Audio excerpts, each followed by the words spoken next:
სულხან საბა ორბელიანი, ვირი, ვეფხი, მელი და მგელი. ტექსტი ნათარგმნია ხელოვნური ინტელექტის მიერ. ერთი გაძვალტყავებული და დაუძლურებული ვირი გლახაკ პატრონს გაებარა და მთაზე დაიდობინა. ადგილი დიდებული იყო, დიდი ჩანჩქერი ჩამოდიოდა, წყალის პირას მშვენიერი ხეები და ყვავილოვანი მწვანე მდელოები იწონებდნენ თავს. თურე ვეფხვის საცხოვრებელი ყოფილა და ვირი იქ დასახლდა. ვეფხვი სანადიროდ იყო, როცა დაბრუნდა და ვირი დაინახანა, ეუცხოვა და დიდად შეეშინდა. ვირმა კი ვეფხი რომ დაინახა, იფიქრა, ჩემი სიკვდილის მოციქული გამომეცხადაო, ყურები დაცქვიტა და მთელი ხმით დაიბროყინა. ვეფხს ისეთი შიშის ზარი დაეცა, რომ გზა კვალი ვეღარ გაიგნო და დამფრთხალი კლდეებისკენ გაიქცა.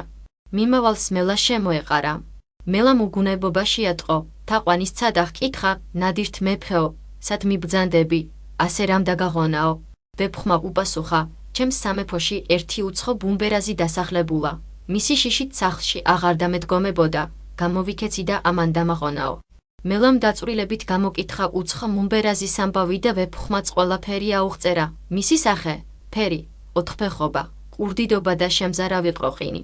მელამ დაამშვიდა, ეგ ვირია, ნუ გარბი ხარ, მე გავაძევებ და თქვენ სამფლობელოში უზრუნველად მოისვენეთო. ვეფხვმა არ მოусმინა და აგზა გააგრძელა.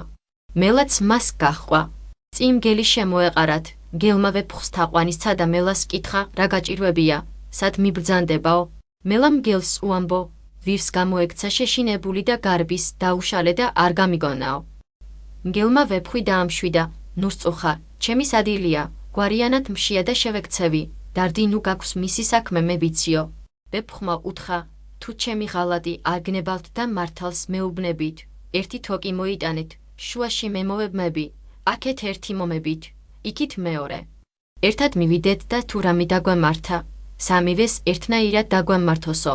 წავიდა მელა, თოკი მოიბარა და მოიტანა. სამივენი ჩაებდნენ თოკს და ვეფხვის საცხოვრებელში ერთად მივიდნენ. როცა ვირმა ესენი ერთად მისული დაინახა, ძალიან შეშინდა და საშინელი ყროყინი მორთო. ვეფხვი უარესად შეშინდა, რჩევლებს აღარ მოусმინა, თოკი მოზიდა და ორივენი დაახრჩო, თვითონ გარდაიხვეწა. გავიდა ხანი, ვეფხვში დაბრუნება მოუნდა, მე სხვა ადგილზე ვერ ვიცხოვრებ, წავალ იმ ბუმბერასთან, იქნებ დამინდოს და მიყმოს, ჩემს საცხოვრებელში მაინც ვიქნებიო. მივიდა ვირთან დიდი კრძალვით და შეეხვეწა, მიყმე და მიმსახურეო.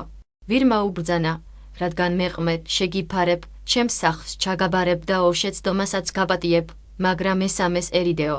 ცხოვრობდნენ ასე ერთად, მაგრამ ერთმანეთის ეშინოდათ, ვეფხვს ვირის, ვირს კიდევ ვეფხვის. ერთხელ როცა ვირს ეძინა, ვეფხვს ნავარდი მოუნდა და წყალში ჩახტა, ჭავს კუდი დაჰკრა და წვეთები ვირს მიეშხეფა, ვირს გაეღვიძა, იწყინა და დიდად დატუქსა. მეორედ ვირი ღრმა წყალში ჩავიდა, წაიქცა და იხჩობოდა. შეიჭრა ვეფხვი წყალში, ბატონს მიეხმარა და სამშვიდობოს გამოიყვანა. ვირი მიზეს ეძებდა, იქნებ ვეფხვი მოვიშორო და გაურჯავდა, კალმახზებ ნადირობდი და რად გამომიყვანეო. ვეფხვს მესამე შეცდომის შიში ჰქონდა და იმ ადგილებიდან გადაიხვეწა. მისი სამფლობელო კი ვირმა დაისაკუთრა.